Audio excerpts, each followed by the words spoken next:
Hey, Leo, keep the faith. Robin, how are you? Lori, good morning. Good morning. Robert Conwell, how are you? How's everybody? Hey, Gammy. Kimmy, how are you? Rocky, good to see you. How is everybody? Good morning, Arizona. Liz, how are you? How are you? Good morning, Bonnie. There you are. Good to see you. Good morning. Finally can catch live. I know. Finally. Hey, Cully, good to see you. We'll see if YouTube comes up in a second, hopefully. Good morning, Greg Mike. Good to see you. Hey, James, good to see you as well. How is everybody? I'm going to go ahead and share and invite followers in. All right, let me get them over there. Get started.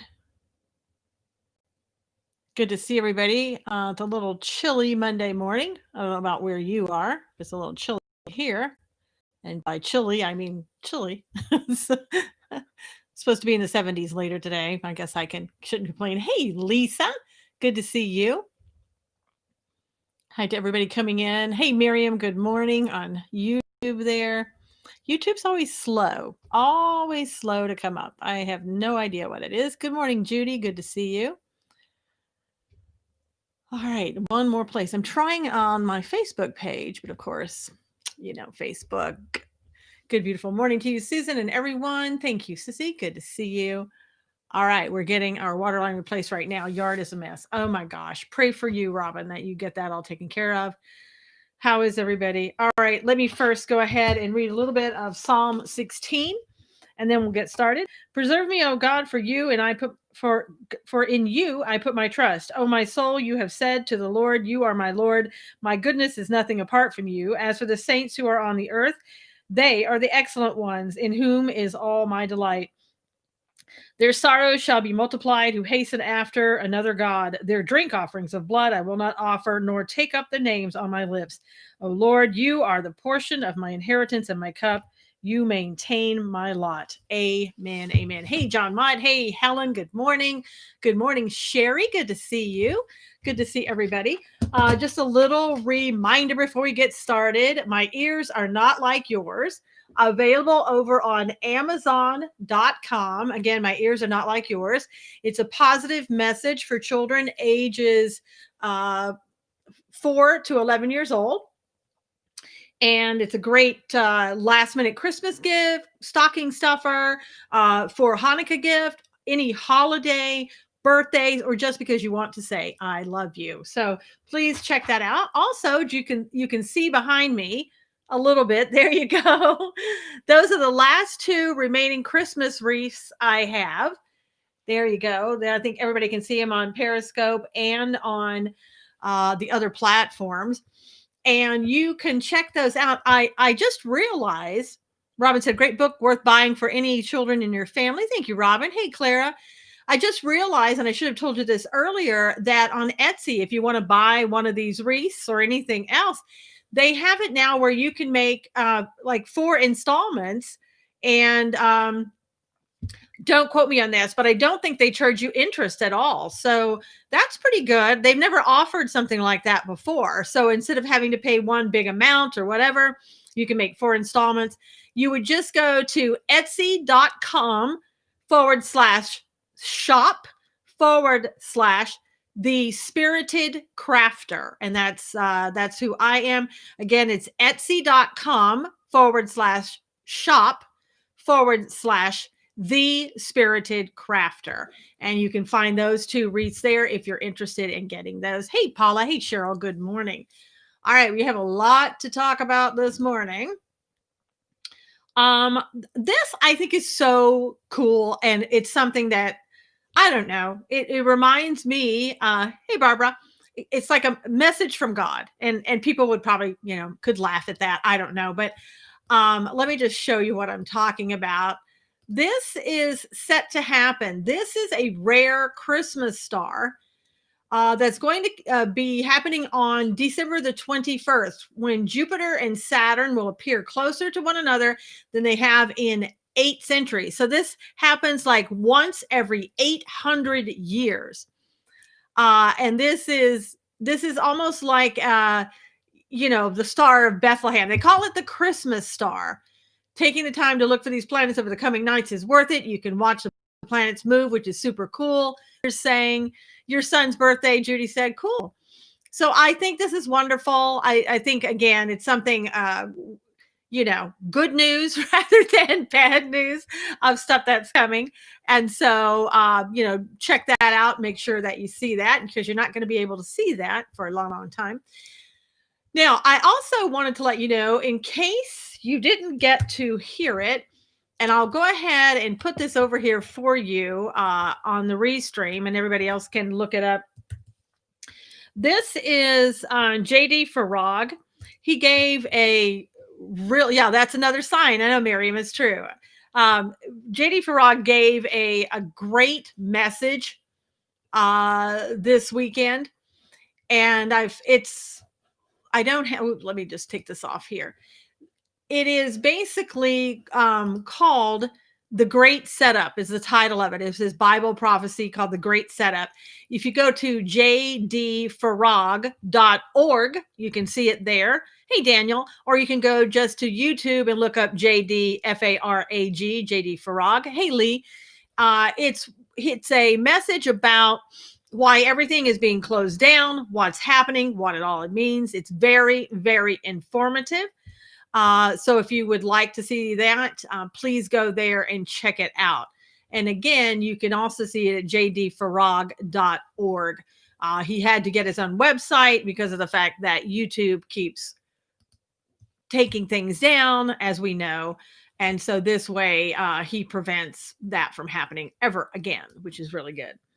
I don't know if you can see the video on his website. I haven't tried to. I know that you can hear it. I like to see it as I'm watching it, but either way. All right. Now let me give you a little information that's not being talked about at all in the news, because we're so interested in everything else, as we should be. There's a lot going on, but I want to mention that a firm co-owned by Ilhan Omar's husband got $500,000 coronavirus bailout, while her campaign gave them millions, according to a report.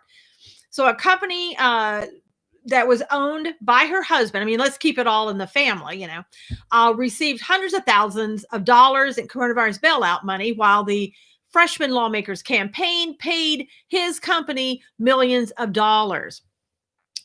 This is what is reported by Fox News. Public reports show that E Street Group, co-owned by Omar's husband, Tim Minette, received nearly $135,000 in Paycheck Protection Program loans and $500,000 in economic injury disaster loans, according to Fox News. Campaign finance records filings also show that the firm raked in millions during the 2020 campaign from Omar. This is how... I'm not saying this one specifically. I'm just alleging that if this happens, this is how these people come in and become millionaires. This is what happens. Yeah, that is disgusting. Yep. Yeah. Terry said, wow, I want her deported, but no, we can't do that, Terry. Yes, I watched last night. Very informative. Kathy McPherson, good morning. How are you? It's ridiculous. And hey, Teresa, and we're not watching her right now. And even when we were watching her, we weren't really watching her. Judy said their fingers are all in Dominion as well.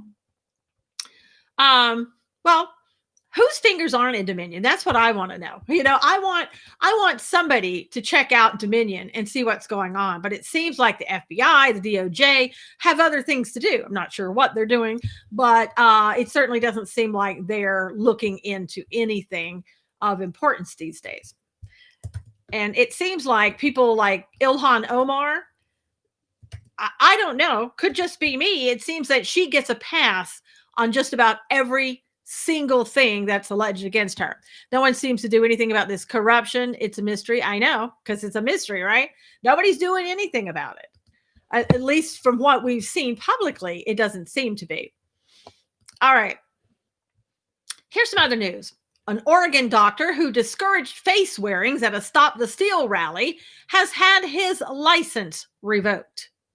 Yeah, Dominion. Exactly, Daniel. Exactly. So this doctor has had his license indefinitely revoked after finding that he and his staff refused to wear face coverings during the ongoing COVID-19 pandemic and encouraged patients visiting his clinic to remove theirs, concluding he is a serious danger to public health. So here he is at a Stop the Steal rally, supposedly not wearing a mask, and so there you go. So he had his license revoked. Ridiculous. Claire, I am hearing that Barr is going to resign probably the end of this month. I don't know if it's true or not. It was told by the New York Times. Twin Cryer said he is a smart doctor. Well, I mean, I don't know how many different doctors need to say that there is more harm in wearing than there is in not wearing a mask. We're not allowed to, as doctors, they're not allowed to tell you as a doctor what they feel is the truth. Now, as a doctor, right, they've always been able to tell you, hey, BC, to tell you what they feel is best. They've always been able to do that until now. Why is that? Well, again, if you didn't see JD this weekend, you might want to go watch that. If you haven't heard other people talking about the Great Reset and Davos and what's coming, and if you haven't heard about the tribulation period, if you haven't heard about the New World Order, now's the time to go look and find all that out. Hi, y'all. Hoping y'all had a blessed weekend. Hey, Melanie. Yes, we all did. I think we did. Anyway, most people did, I guess. Now, this is something from Tom Fitton.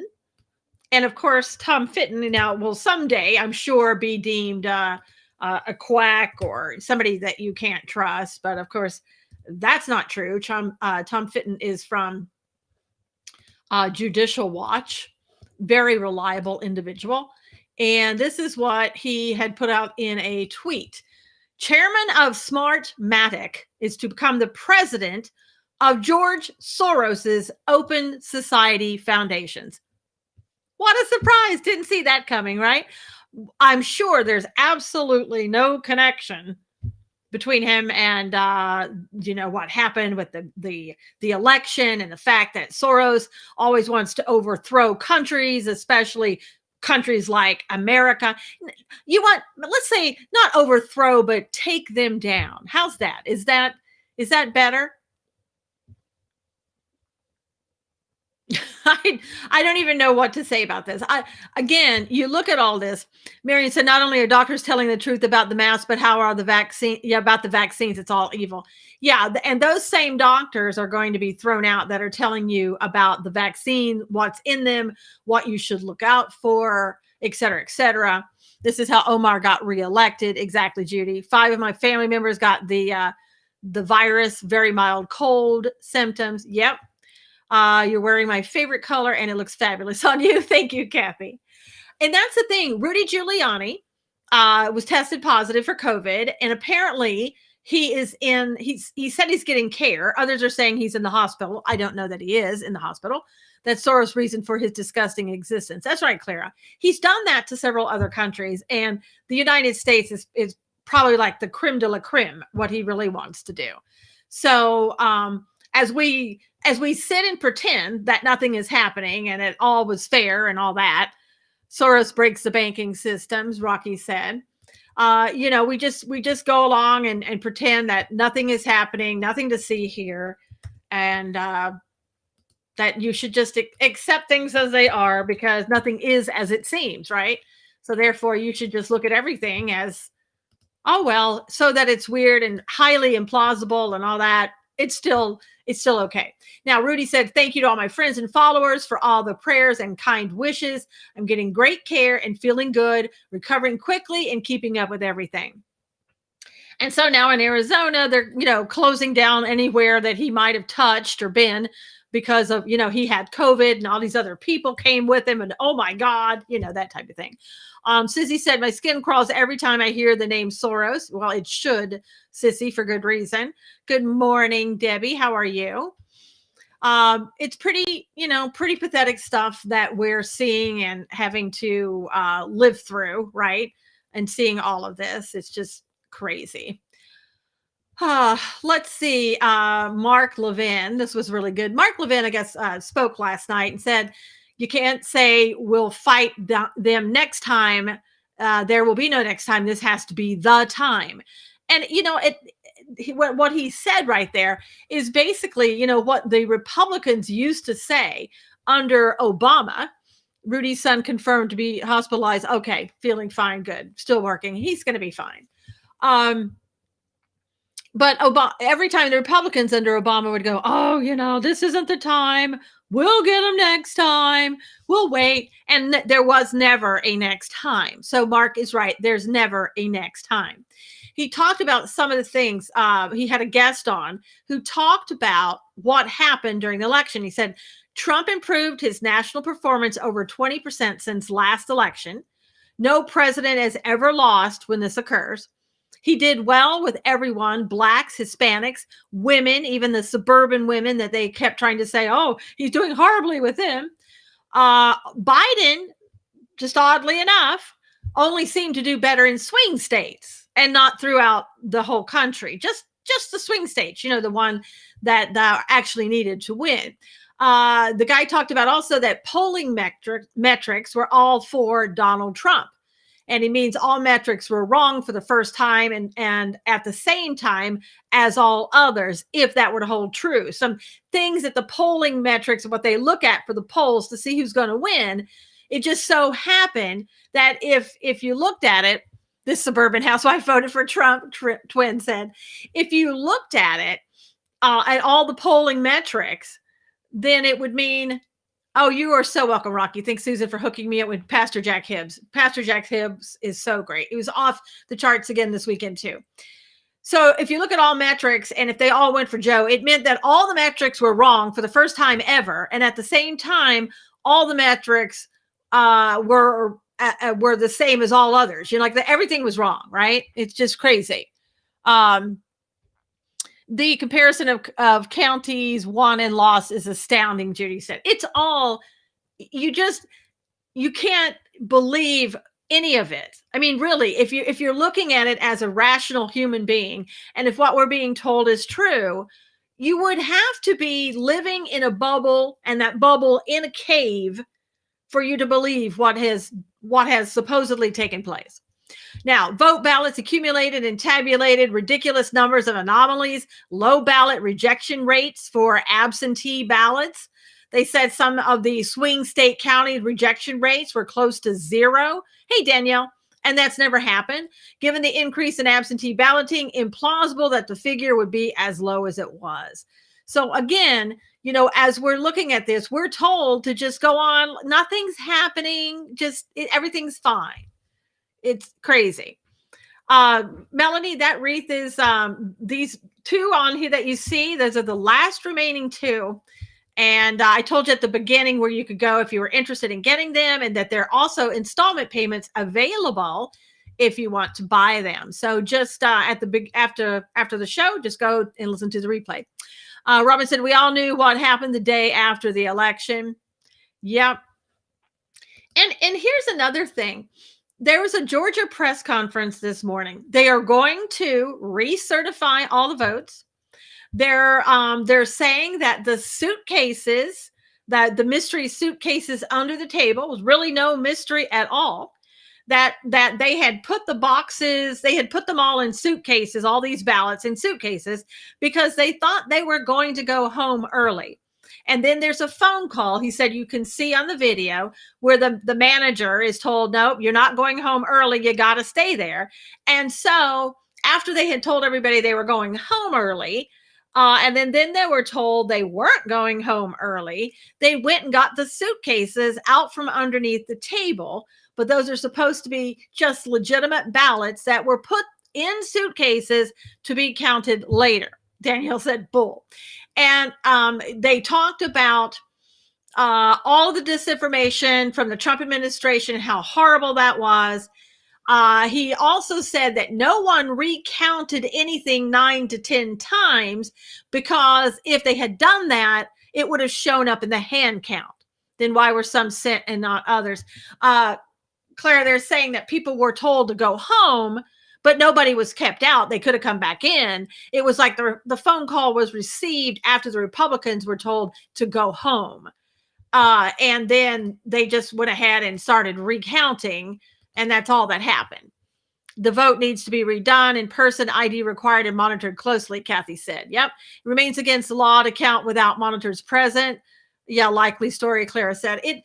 It's all, again, just crazy. Now, the Trump administration has a campaign has filed a lawsuit in Georgia court seeking to halt the certification of the presidential election results, pending holding of a new presidential election. Now, they're certainly going to fight that all the way. Little Ruby got a lawyer, I've read. The Trump, let's see, the lawsuit filed, certifications are in. Yeah, they are, but certifications are just an administrative type thing. Nothing ever happens over and over our judicial system. I know, Janice, it seems that way. The lawsuit filed Friday in the Superior Court of Fulton County alleges that tens of thousands of illegal votes were counted in the election results, resulting in substantial doubt as to the outcome of the contested election. Any certification associated therewith should be enjoined, vacated, and nullified, and either a new presidential election be immediately ordered that complies with Georgia law, or such other just and equitable relief is obtained. So again, they will fight that tooth and nail because they want to be done with this. They think it was very legitimate. Nothing was wrong. And we should just move on. Now, Alabama's Mo Brooks said 4 years ago, let's see. So there you can, Reverend, you can be muted and just continue to listen because when you come in and you just want to distract, you get muted. All right.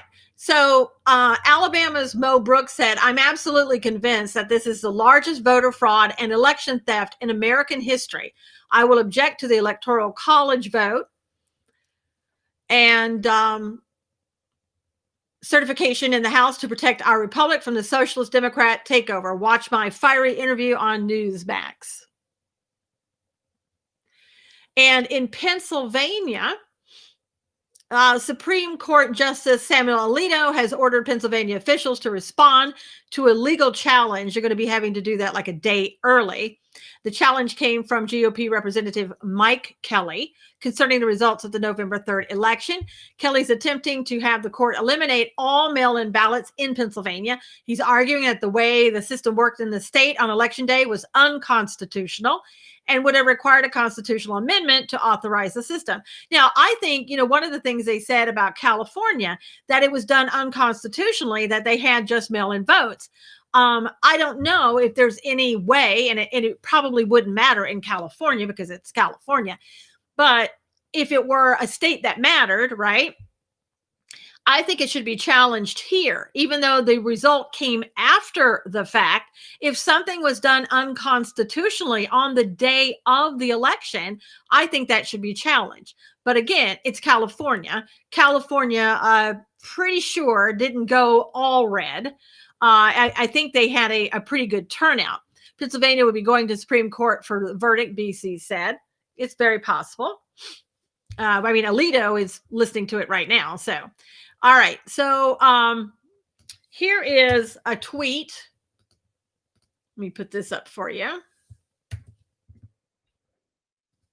This is by Mark Levin.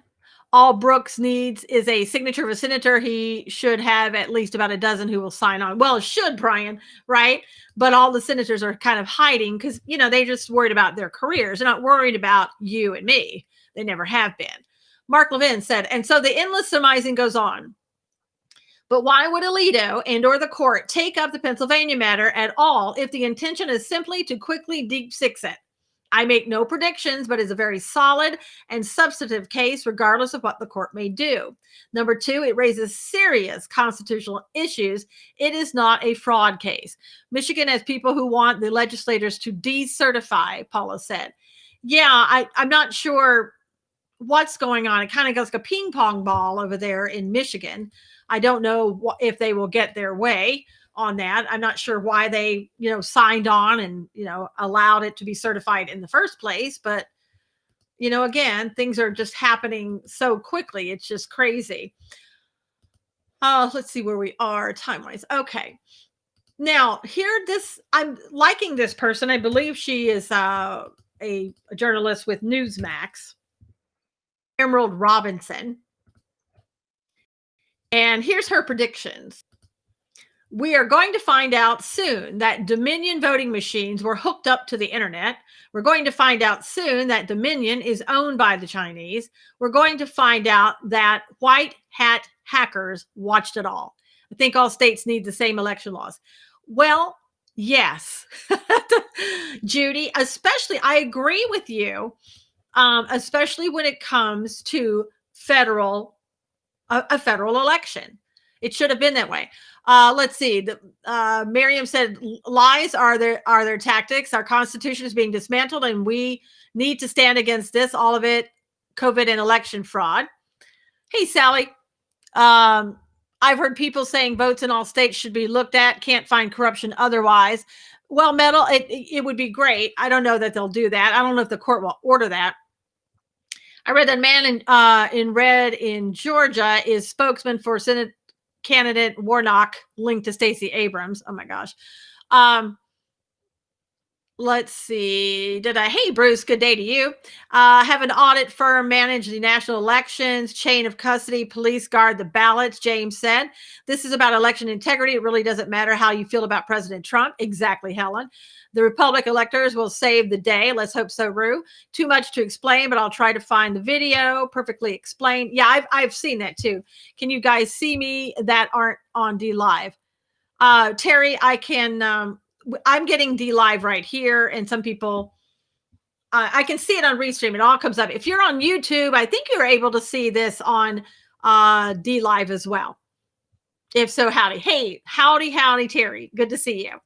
A lot of people aren't on D Live. I don't advertise too much that I'm on D Live, so nobody really knows about it. Now, this weekend, I also went to a Stop the Steal rally in California. Not a lot of people there, a good number, handful, a little bit more than a handful, I guess. Not what I'd like to say, but it was the best, for California, in a very small community is where this was. And hey, Terry. And so it was great to see people there. We had more people honking horns and giving thumbs up. A few people giving the bird, mostly young people with their parents in the car.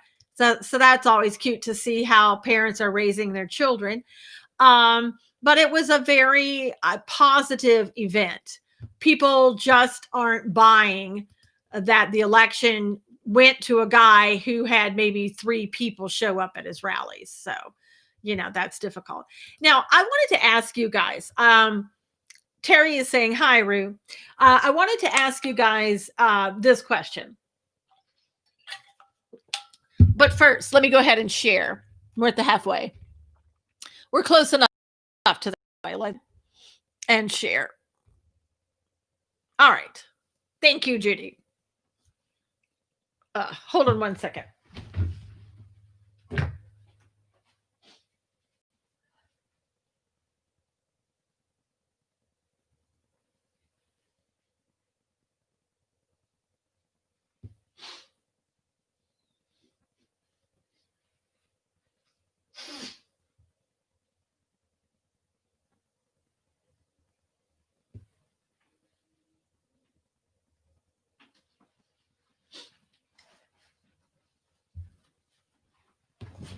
Vince's dad thought, oh, okay.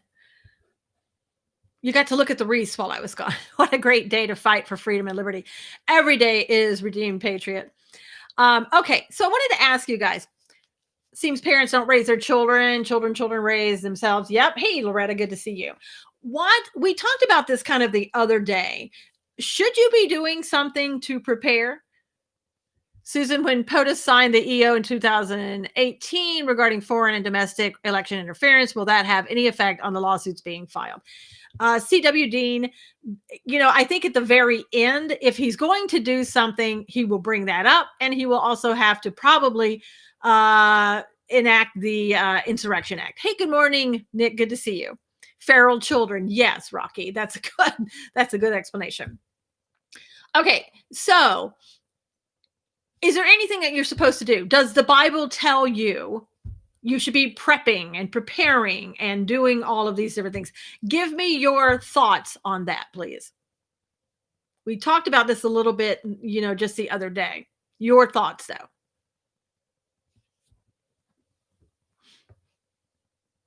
Any thoughts? Anybody? Anybody?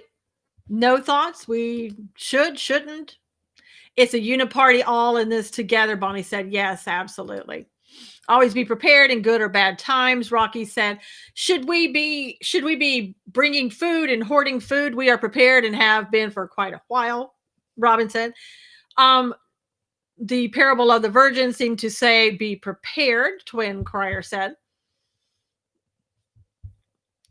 let's see, we should be looking to the east, Sally said. Well, we should be looking up, that's for sure. I've always kept food stored, ready in and out of season, Lisa said. Prepping, storing food. I've always kept food. Okay, prepping is good, hoarding is bad, Twin Crier said.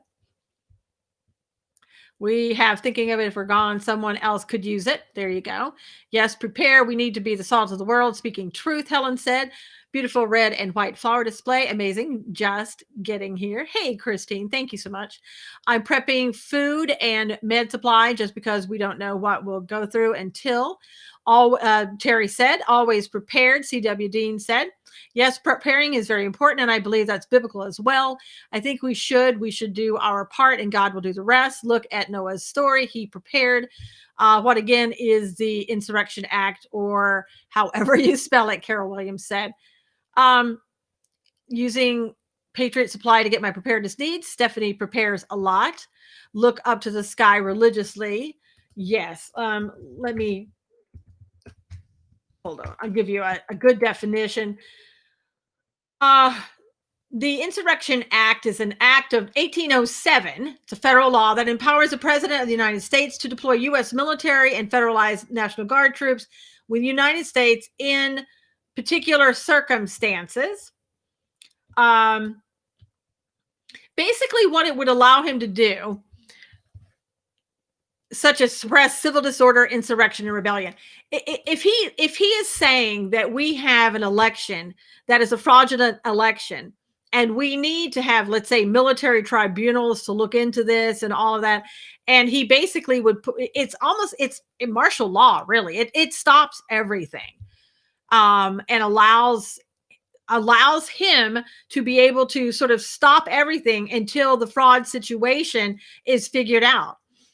Hope for the best and prepare for the worst, storing food to help others. And here's the thing. In the Bible, somebody tell me where in the Bible does it say God helps those who helps themselves? Can anybody give me a Bible verse for that?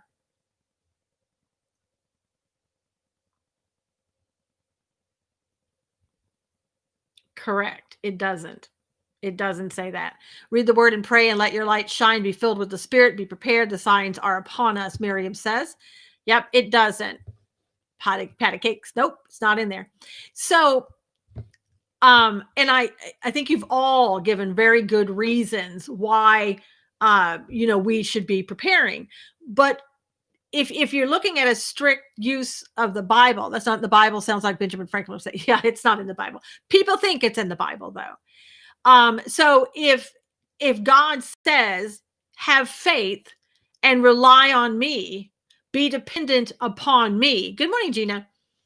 Are we supposed to be prepping?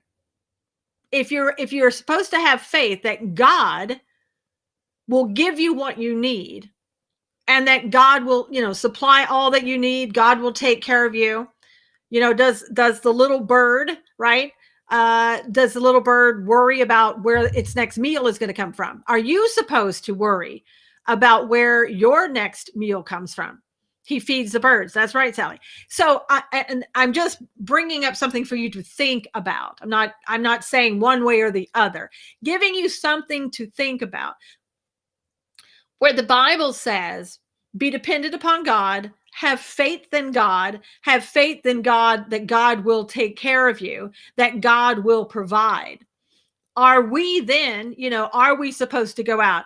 Are we supposed to store food? Are we supposed to be prepping? Are we supposed to be looking around for, how we can feed ourselves and what we should do? And maybe we should have a garden, and we should grow all of our food. He knows the very number of hairs they have in your head. Yes, that's so right, Renew. He does. He did for the Israelites when they left Egypt. Exactly. He provided manna. It's a Greek quote, God's plural. Yeah. A smart king kept stores of grain for times of drought in the Old Testament. That's true, Rocky. Bring others to God in the last days. Exactly, Sally. That's what we're supposed to be doing. We are to be wise. Yes. So I think all of those are good. So if nothing else, right, there should be a balance. I think there are some people that are totally prepping and believing this is what we have to do. We have to have everything filled, every cupboard. We have to have a garden. We have to have this. And yet we are told to have faith in God. If we're doing all of this and that's all we are doing, where does the faith come in? Terry said such a good question and point. Definitely has my marbles swirling this morning. Good, Terry. So if he is that intimate with the hairs, then he knows how to take care of you. Exactly, Renew. Does it show a lack of faith? That's the question, Dean. Does it? In being prepared. Does it? Store extra and help the widows. Yes, Rue. But does it say where? If somebody could show me this, this would be great. Show me where in the Bible it says for the coming tribulation period, God says we should do X, Y, and Z in regards to food storage. No, not if you're not obsessing. Exactly, Rocky.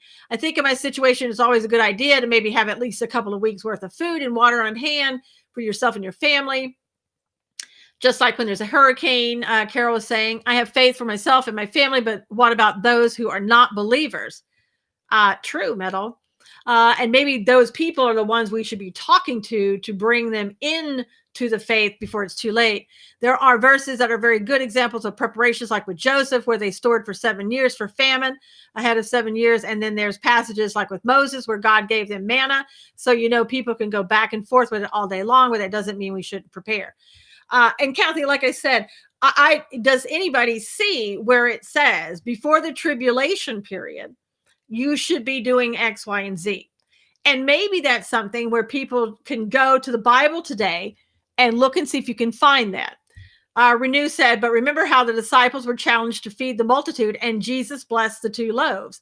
That's right. Absolutely, Renew. Throughout the Bible, God told people to prepare. Judy said 5 fishes. Yep.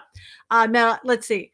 Trust God and be wise. So and I think this is, I just want to get your mental juices flowing, right? To think about what has God told us that, if anything, that we should be doing during and before, the tribulation. The Bible is full of preparedness stories, Sissy said. But Sissy, I'm asking, is there specifically anything that God says should be done in preparation for the tribulation period? In San Diego County, there is no more toilet paper. People are going nuts. We need to be prepared, but mostly in getting closer to the Lord. They didn't go out and prepare anything. The disciples didn't. Yeah, Renew. Exactly. So, and I'm asking you to concentrate and think about that. The most important is spiritual preparedness. Exactly, Judy. I'm thankful God put me on a hill with wild food and plenty of water. Hallelujah. There you go, Rue. God is already taking care of you. Prepare your heart and soul in preparation, Rocky said. And I think it's one of the things that we should be kind of looking to just to see, questions like this coming up as we move closer and further in to the time. I'm thankful God. Oh, sorry, reading it again. Okay. So that's just a thought that I wanted to throw out there for you. And again, a lot of times that we do think that we know what we're being told, but I think we should always remember that part. I'm a hunter, plenty of game if needed, BC said.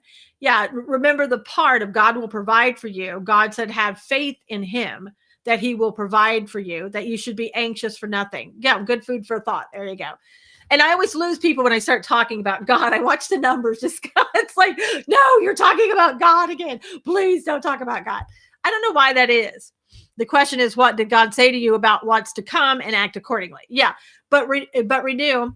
Hey, it's Lulu. A lot of people know a lot about what's to come, or they think they do, but not a lot of people know about how to prepare for that. or if there should be preparation for that, or what they should be doing, or what they should be thinking. And a lot of it is, hey, Lynn, you should be thinking about God, getting closer in your relationship with God. God is going to provide for you. Have faith in God. God is going to be telling you what you should do. If I think, this is just my opinion, I'm not speaking for God, but I think if God wants you to do something, he's going to make it clear. If you are close to him and you're hearing what he's telling you, just do whatever God is telling you. Ask him what you should do. Exactly. That's what I'm saying. God is intimate and instructional. Yes, Renew. I'm just kind of saying it out there, kind of straight. Because a lot of people don't think of it that way. They think of it like, oh my gosh, I need to go out and do this. I need to buy groceries. I need to do this. I need to do that. And they start panicking and they don't stop and think about how God said what you should be doing in these times, how you should handle it, and things of that nature. Just a reminder to people about that, because I think it's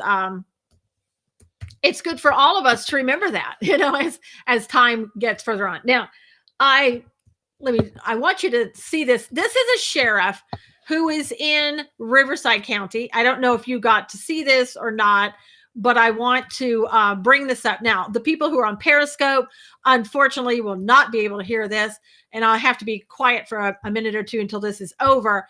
But this is a sheriff that is in, let me put this up here, in Riverside County, who addressed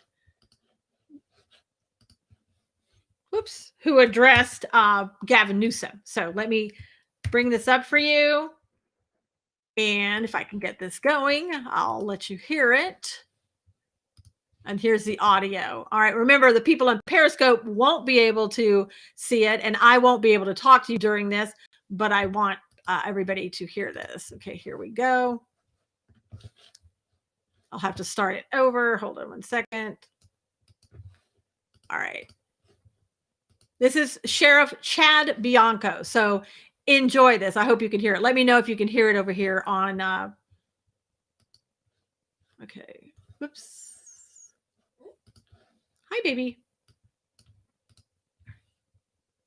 The dictatorial attitude toward California residents while dining in luxury, traveling, keeping his business open, and sending his kids to in-person private schools is very telling about his attitude toward California residents, his feelings about the virus, and it is extremely hypocritical. These closures and stay-at-home orders are flat out ridiculous. The metrics used for closures are unbelievably faulty and are not representative of true numbers and are disastrous for Riverside County. When the medical field is so split about this virus, it might be time to employ a little common sense. Keeping money and support from our hospitals, who are struggling with normal, seasonal increases in patients, coupled with COVID-19 patients, is irresponsible. It appears part of the new goal is to shift attention away from his and others' personal behavior with a do as I say, not as I do attitude by turning public opinion against California sheriffs. He is expected.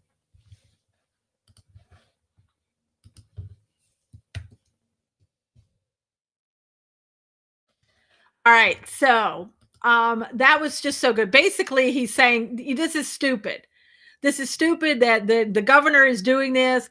He's wanting people to be mad at the sheriff's department, kind of put everything on the sheriff's department, wanting the sheriffs to go out and, give everybody a ticket, and just make people mad in general while he keeps his businesses open and everybody else is hurting. And the Bianco said, I'm not going to do it. You can do it, whatever. I'm not going to do it. Now, the sad part is in this 3-week lockdown, which will probably run more than 3 weeks, businesses are already doing what the governor wants them to do. And they're afraid. They're afraid of getting their licenses taken away. Kathy said we should all be prepared, a certain amount for our own family care for emergency. Exactly. God will use each of us to meet each other's needs. Yes. That was awesome. Yeah, Sissy, he's a great sheriff. I love the sheriff. Great man. And pray for us in California. We're starting in the 3 weeks of hell again, and it'll just increase. And I'll tell you something. And I wanted to talk about this more today, but I'm not going to get the chance to. Remind me tomorrow to tell you about Becerro. It's Lula. You're in California. I'm sorry. Yeah, I am too. And I'm telling you, some days. All right. Let's see. I'm going to start Job chapter 39. Time for a trip to Arizona or Utah, Susan. Yes. Okay, chapter 39, Job 39. Do you know the time when the wild mountain goats bear young, or can you mark when the deer gives birth? Can you number the months that they fulfill, or do you know the time when they bear young? They bow down, they bring forth their young, they deliver their offspring. Their young ones are healthy, they grow strong with grain, they depart and do not return to them. Who set the wild donkey free? Who loosed the bonds of the onager? Whose homes I have made the wilderness, and the barren land his dwelling. He scorns the tumult of the city. He does not heed the shouts of the driver. The range of the mountains is his pasture, and he searches after every green thing. Will the wild ox be willing to serve you? Will he bed by your manger? Can you bind the wild ox in the furrow with ropes, or will he plow the valleys behind you? Will you trust him because his strength is great, or will you leave your labor to him? Will you trust him to bring home your grain and gather it to your threshing floor? The wings of the ostrich wave proudly, but are her wings and pinions like the kindly storks? For she leaves her egg on the ground and warms them in the dust. She forgets that a foot may crush them, or that a wild beast may break them. She treats her young harshly as though they were not hers. Her labor is in vain without concern, because God deprived her of wisdom and did not endow her with understanding. When she lifts herself on high, she scorns the horse and its rider. Have you given the horse strength? Have you clothed his neck with thunder? Can you frighten him like a locust? His majestic snorting strikes terror. He paws in the valley and rejoices in his strength. He gallops into the clash of arms. He mocks at fear and is not frightened, nor does he turn back from the sword. The quiver rattles against him. The glittering spear and javelin he devours the distance with furnaces and rage. Nor does he come to a halt because the trumpet has sounded. At the blast of the trumpet, he says, aha! He smells the battle from afar, the thunder of captains and shouting. Does the hawk fly by your wisdom and spread its wings toward the south? Does the eagle mount up at your command and make its nest on high? On the rock it dwells and resides, on the crag of the rock and the stronghold. From there it spies out the prey. Its eyes observe from afar. Its young ones suck up blood, and where the slain are, there it is. Chapter 40. Moreover, the Lord answered Job and said, shall the one who contends with the Almighty correct him? He who rebukes God, let him answer it. Job's response to God. Then Job answered the Lord and said, behold, I am vile. What shall I answer you? I lay my hand over my mouth. Once I have spoken, but I will not answer. Yes, twice, but I will proceed no further. God's challenge to Job. Then the Lord answered Job out of the whirlwind and said, now prepare yourself like a man. I will question you, and you shall answer me. Would you indeed annul my judgment? Would you condemn me that you may be justified? Have you an arm like God, or can you thunder with a voice like his? Then adorn yourself with majesty and splendor, and array yourself with glory and beauty. Disperse the rage of your wrath. Look on everyone who is proud and humble him. Look on everyone who is proud and bring him low. Tread down the wicked in their place. Hide them in their dust together. Bind their faces in hidden darkness. Then I will also confess to you that your own right hand can save you. Look now at the behemoth which I made along with you. He eats grass like an ox. See now his strength is in his hips, and his powers in his stomach muscles. He moves his tail like a cedar. The sinews of his thighs are tightly knit. His bones are like beams of bronze, his ribs like bars of iron. He is the first of the ways of God.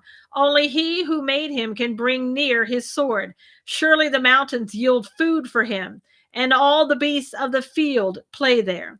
He lies under the lotus trees in a covert of reeds and marsh. The lotus trees cover him with their shade. The willows by the brook surround him. Indeed, the river may rage, yet he is not disturbed. He is confident. Though the Jordan gushes into his mouth, though he takes it in his eyes, or one pierces his nose with a snare. Chapter 41. Can you draw out Leviathan with a hook, or snare his tongue with a line which you lower? Can you put a reed through his nose, or pierce his jaw with a hook? Will he make many supplications to you? Will he speak softly to you? Will he make a covenant with you? Will you take him as a servant forever? Will you play with him as with a bird, or will you leash him for your maidens? Will your companions make a banquet of him? Will they apportion him among the merchants? Can you fill his skin with harpoons, or his head with fishing spears? Lay your hand on him. Remember the battle. Never do it again. Indeed, my hope of overcoming him is false. Shall one not be overcome at the sight of him? No one is so fierce that he would dare stir him up. Who then is able to stand up against me? Who has preceded me that I should pay him? Everything under heaven is mine. I will not conceal his limbs, his mighty power, or his graceful proportions. Who can remove his outer coat? Who can approach him with a double bridle? Who can open the doors of his face with his terrible teeth all around? His rows of scales are his pride, shut up tightly as with a seal. One is so near another that no air can come between them. They are joined one to another. They stick together and cannot be parted. His sneezings flash forth light, and his eyes are like the eyelids of the mornings. Out of his mouth go burning light. Sparks of fire shoot out. Smoke goes out of his nostrils, as from a boiling pot and burning rushes. His breath kindles coals, and a flame goes out of his mouth. Strength dwells in his neck, and sorrow dances before him. The folds of his flesh are joined together. They are firm on him and cannot be moved. His heart is as hard as stone, even as hard as the lower millstone. When he raises himself up, the mighty are afraid. Because of his crashings, they are beside themselves. Though the sword reaches him, it cannot avail, nor does spear, dart, or javelin. He regards iron as straw, and bronze as rotten wood. The arrow cannot make him flee. Sling stones become like stubble to him. Darts are regarded as straw. He laughs at the threat of javelins. His undersides are like sharp potsherds, and and spears pointed marks in the mire. He makes the deep boil like a pot. He makes the sea like a pot of ointment. He leaves a shining wake behind him. One would think the deep had white hair. On earth there is nothing like him, which is made without fear. He beholds every high thing. He is king over all the children of pride. Let me see what time it is. Let's see. Thank you, Terry. Can't even imagine the hate she endured. I know. Exactly. All right. Quickly here. Job's repentance and restoration. Then Job answered the Lord and said, I know that you can do everything, and that no purpose of yours can be withheld from you. You ask, who is this who hides counsel without knowledge? Therefore I have uttered what I did not understand, things too wonderful for me, which I did not know. Listen, please, and let me speak. You said, I will question you, and you shall answer me. I have heard of you by the hearing of the ear, but now my eyes see you. Therefore I abhor myself and repent in dust and ashes. And so it was, after the Lord had spoken these words to Job, that the Lord said, Eliphaz the Temanite, my wrath is aroused against you and your two friends, for you have not spoken of me what is right, as my servant Job has.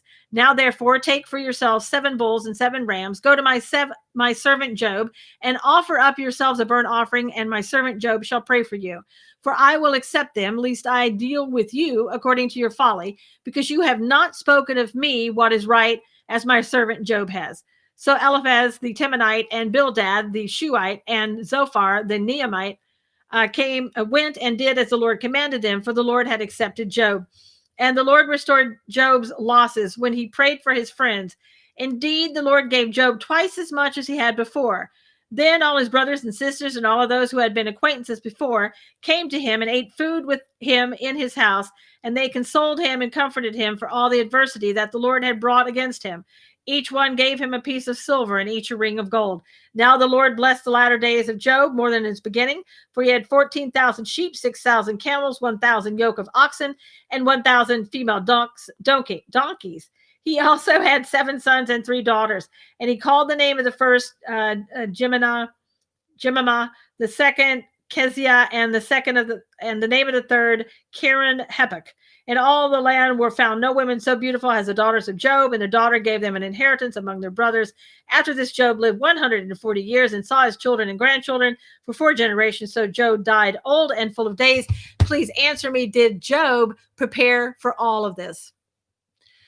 Be blessed today. Get along with the Holy Spirit and be alone with the Holy Spirit and ask him to guide you. He will. Jesus is coming soon and he will never leave us or forsake us. Absolutely, Miriam. Absolutely. But we're going to be reading tomorrow. If you will, before we leave, can you tell me where you might like, what book you would like for me to read in, what chapter in the Bible would you like for me to read in starting tomorrow? Just so we get that out there. Also, again, a reminder about my book, My Ears Are Not Like Yours, available at Amazon.com. A positive message for children. My ears are not like yours. Positive message for children ages 4 through 11. And if you are interested in either of the two wreaths that you see behind me, let me just put this out here if I have it. This is the link that you should go to. And remember, they do also have installment plans for you. And I don't think they ask for interest, but you can go there and check that out. It is etsy.com/shop/The Spirited Crafter. Isaiah is good. Okay, cool. So there you have it. God bless you. Esther, the book of Esther. Anybody else? We have Isaiah, Esther. Anybody other books that any other chapters in the Bible that you might want to read tomorrow? It's a positive message for children. There you go. Thank you, Twin Courier. That's very good. I love that. So maybe Isaiah. Does that sound good? Everybody want to go to Isaiah? Thank you, Susan, and everyone. Have a great day. Proverbs is cool. Rocky said, Micah, I'll be in tears no matter what you read from the Bible. Terry said, thank you, Terry. Isaiah is good with me. All right. Just where God leads you, Susan. All right. Sally, thank you so much. Thank you much, everybody. If you would please go ahead and just retweet this. This will be great. God willing, we will be back tomorrow, same time, 11 a.m. Eastern time. And until then, God bless you. And please be with the Lord today. Be in the Bible.